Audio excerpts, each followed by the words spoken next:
ওরা রংপুরে আমাদের ভাইদের বাড়িতে আগুন জ্বালিয়ে দিয়েছে। 5টা 6টা বাড়ি আগুন দিয়ে জ্বালিয়ে দিয়েছ। আমাদের লক্ষ লক্ষ মোমেনের হৃদয়ে তোমরা অগ্নি আগুন জ্বালিয়ে দিয়েছ। তোমরা আমাদের গরু লুট করেছ, আর আমরা তোমাদের লক্ষ কোটি মুসলমানের জীবন রক্ষার জন্য দাঁড়িয়েছে।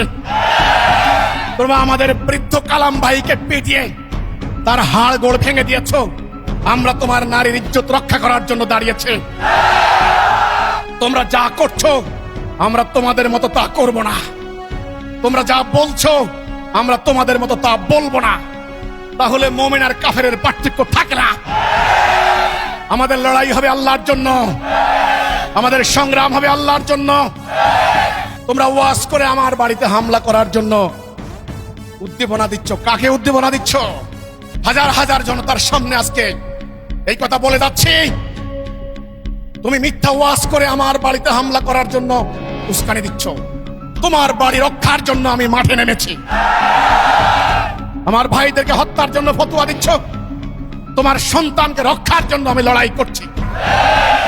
তোমরা বলছো জনগণের সামনে আমরা নাকি ইসলামের বিরুদ্ধে দাঁড়িয়েছি, নাকি আমরা নাকি ইসলামকে ধ্বংস করতে দাঁড়িয়েছি। No, never. আমরা ইসলামকে প্রতিষ্ঠা করতে দাঁড়িয়েছি।